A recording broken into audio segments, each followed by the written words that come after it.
জাল শংসাপত্র, আর তাতেই প্রধানের পদ খোয়ালেন মালদার হরিশ্চন্দ্রপুরের রশিদাবাদ পঞ্চায়েতের প্রধান। কথা বলবো প্রতিনিধি সেবকের সঙ্গে। সেবক, জাল শংসাপত্র দিয়েছিলেন কেন, কি বলছেন ওই পঞ্চায়েতের প্রাক্তন প্রধান?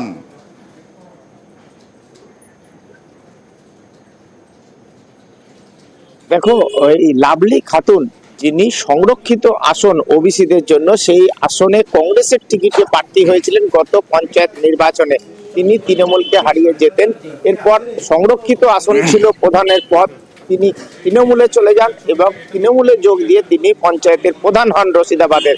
কিন্তু হেরে যাওয়া যিনি প্রার্থী তৃণমূলের, তিনি সহ বেশ কয়েকজন আদালতে মামলা রুজু করে। তারা অভিযোগ করেন যে এই যে প্রধান লাভলি খাতুন, তার শংসাপত্র সঠিক নয়। শুধু তাই নয়, তার নাগরিকত্ব নিয়েও বেশ কিছু প্রশ্ন রয়েছে।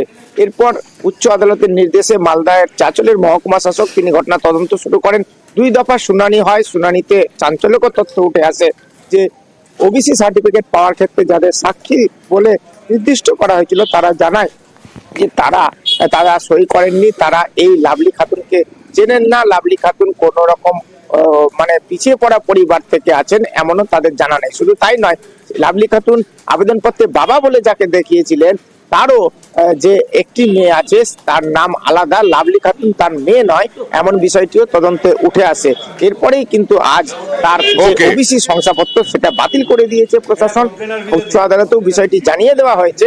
একই সঙ্গে স্বাভাবিকভাবে তার প্রধান পদ যাওয়া সময় অবশ্যই একেবারে রাজনৈতিক তরজাও তুঙ্গে নিয়ে এই সরকার কি করে এত বড় একটা জালিয়াতি, তাকে একটা বাইরের বাংলাদেশি মেয়েকে ভারতীয় নাগরিকত্ব দিল? এর সঙ্গে অনেকেই জড়িত আছে, তৃণমূলের প্রশাসন থেকে শুরু করে অনেক নেতা এর মধ্যে জড়িত আছে। আমরা চাইব যে যারা এর সঙ্গে জড়িত আছে তাদের শাস্তি হোক, এবং এনারও এমনভাবে কঠোর শাস্তি হোক যেন যেন এই দৃষ্টান্তে এই যে বাইরে থেকে এসে কেউ যেন নাগরিকত্ব না পায় এবং আমাদের দেশ যেন শান্তিতে চলে, তার জন্য আমি আবেদন করব। প্রশাসনের চোখে ধুলো দেওয়া হয়েছে, প্রশাসনকে ওভারলুক করানো হয়েছে। আর এটা আপনারা জানেন, লাভলি খাতুন প্রথমে কংগ্রেসের প্রতীকে কিন্তু গ্রাম পঞ্চায়েতের ছিলেন। কংগ্রেস পার্টি ওকে জাল সার্টিফিকেট জোগাড় করার জন্য যা যা সহযোগিতা করার সিপিএম করেছে, এখানে তৃণমূলের কিছু নেই। শাসক দলের নেতারা বাংলাদেশি নাগরিকদেরকে আশ্রয় দিয়ে এখানে ভারতের নাগরিকত্ব করছে। এখন প্রশাসনকে চাপ দিয়ে এগুলো করাচ্ছে শাসক দলের নেতারা। প্রশাসনকে চাপ দিয়ে ভোটার কার্ড, আধার কার্ড এগুলো তৈরি করিয়ে দিচ্ছে। নাহলে ওদের এটা কিভাবে তৈরি হয়? এটা সম্ভব না। উনি কবে জন্ম করেছেন পশ্চিমবাংলায়, ওনার বাপের নাম কি, এগুলো তো কিছু দেখেননি। কিন্তু ওরা বাধ্য হয়ে করতে হচ্ছে, শাসক দলের প্রেসারে ওদেরকে করতে হচ্ছে। যেহেতু চাকরি করছে, শাসক দলের কথা মানতে হবে। এবার